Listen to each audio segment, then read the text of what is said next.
Hello guys, magandang araw sa inyo. So nagbabalik ulit ako dito sa Bike. Ano nga ulit yung location nito, Idol? Unit 3 Madison Square, Alabang, Zapote Road, Talon 1, Las Piñas City. Yan, so for this video naman po, meron tayong i-feature. This time naman, gravel bike. Ito yung Tyrich Space. Yung dati kasing video ko, Tyrich Star. Kasi yung Tyrich Star, yan yung naka Shimano Chagra.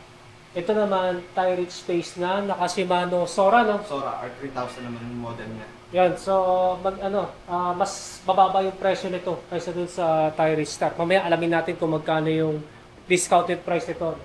Yan, so ito nga yung kabuuan ng Tyrich Space na gravel bike. Ano pala yung pagkakulay nito? Yung anong pagka-white dito? Pearl white ba tawag dito? Pearl white. Yan, pearl white pala tawag dito. Yan, makinis na tawag dito yung smooth weld. Smooth weld po siya. Except lang dyan sa may bottom bracket. Yan, sa may bottom bracket siya at saka dun sa chainstay. Pero the rest, smooth weld na. Yan, so yan, mag-start tayo dito sa frame set nga ng Tyrich Star, no? Aluminum 6061 din, 700C of course.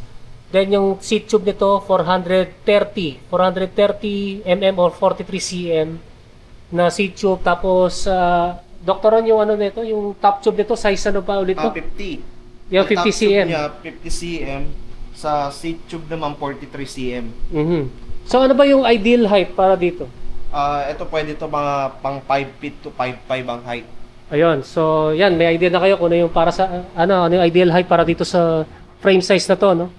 Then, tapered, no? Tapered. Yan, tapered yung head tube, tapos kita natin na full internal cable routing. Yan, wala tayong makikitang mga cables, no? Yan, pang BSA threaded na bottom bracket shell, pang 27.2, tama, no? Kasi manipis to, eh. So, 27.2 mm diameter na seat post. Through axle yung drop out, then ang disc brake caliper mount naman yan ay flat mount since na gravel frame set to, no? Then, aluminum alloy din yung fork na gravel rigid fork na Tyrich, no? Yan, naka true axle din. Then sa cockpit naman, yun yan, naka aero fully integrated na wala tayong makikita mga cables, no? Yung details na lang, Dr. Ron, gaano pala kalapad itong drop bars? Ang drop bars niya ay naka 400 mm. Ayun, 400 mm or 40 cm. Tapos sa stem naman, 100 mm naman yung haba niya. Yung haba. Then yung angle, parang 7.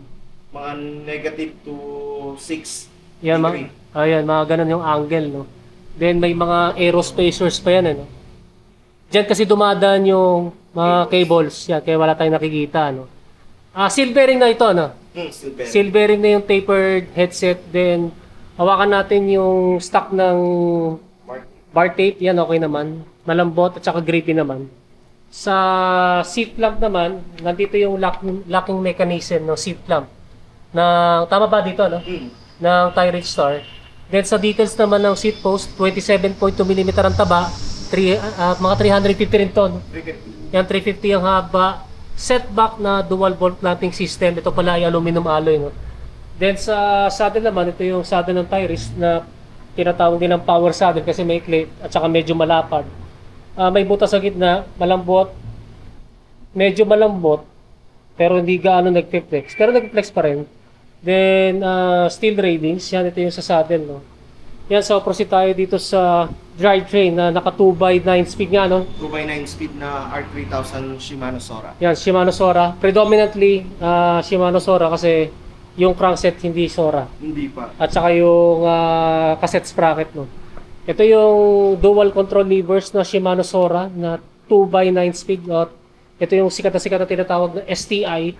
Then, ang FD naman yan, ito yung FD ng Shimano Sora na naka-clamp pala to, no? Clamp type. Naka-clamp type to na FD na low down pull or down swing.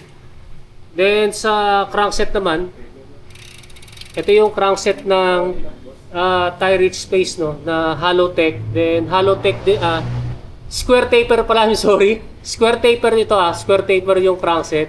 Then square taper din yung bottom bracket, threaded bottom bracket. 5032 ba to? Yan, common, no, 5032 compact. Then 170mm ang crank arm. Then yung stock pedals niyan, yan yung stock pedals ng tie rich space na flat pedals, no. Then sa chain naman, may di ko maanino. Ano ba chain nito? KMC ba to? Ilagay ko sa screen, no, kung anong brand, di ko si maaninawan, no. SUMC. Pagkabasa ko SUMC. Ano yan? SUMC. Na 9-speed. Then ito, ATA. Yan, ATA na cassette sprocket na 1132.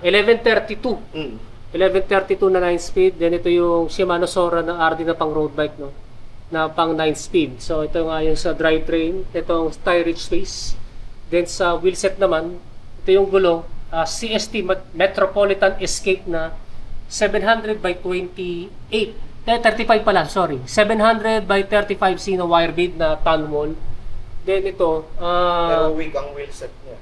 aerowick na wheelset, no. Rin pala, rin na ilang holes pala nito? Parang 28 eh. 28. Sa harapan parang 24 eh. Mas konti sa harap.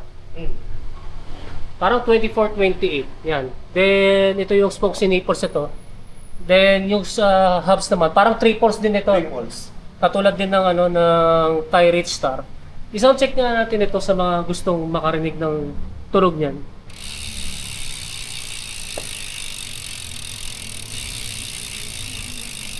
Pero parang mas maraming engagement ito kaysa dun sa yan. Yan pala yung tunog niyan, yan, aerobic yung hubs, no. Yan, then lasa lang sa brake set niya, ito nga yung levers ito, naka-mechanical, mechanical disc brake. Yung levers ito, Shimano Sora R3000. Then, yung sa naman, yan, ito yung stock ng mechanical disc brake calipers. Single piston to, Dr. Ano? Yes, single piston. Yan. Then, sa rotors naman, yan yung stock ng rotors, no? 160mm ang diameter, harap tsaka likuran. Parehas na fixed type and bolt type disc brake rotors. Ow! Yan, so ito yung, ito yung tie rich space na gravel bike, no? Yan, and ilalagay ko na lang sa screen yung timbang nito, yung weight nito, tie rich space. So, Idol Dr. Ron, magkano yung presyo nito? Ang SRP nito before ay 21,200. Ngayon po, ang discounted price niya ay 20,000 na lang po. 20,000, no? Yan, sulit na sa 20,000. Yan, nalaman niya na yung mga parts, sulit na. No? Then, ano ulit yung mode of payment, Idol Dr. Ron? Meron tayong mode of payment natin ay cash, GCash, Paymaya, and bank transfer. Sa credit card naman, meron tayo regular price, straight payment. Yan. Tapos sa iba, discounted price na. Discounted price na. Yun, so hanggang dito na lang. So kung meron kayong tanong na hindi ko nasabi, no, regarding dito sa poging tie rich space, i-comment na lang ninyo sa comment section down below. So ito, mag-shoutout na kami. Ayun, shoutout sa mga tropa ko dyan. Gang, gang. Gang. Yan, so thank you ulit. Yan, meron pa tayong invite ulit, no. Kaya guys, maraming salamat sa inyo panonood. And don't forget to subscribe yung aking YouTube channel. Pakiclick na lang yung notification button para matotally notify kayo. Yan guys, maraming salamat sa inyo. And rest in peace. Hindi na ako makaingat.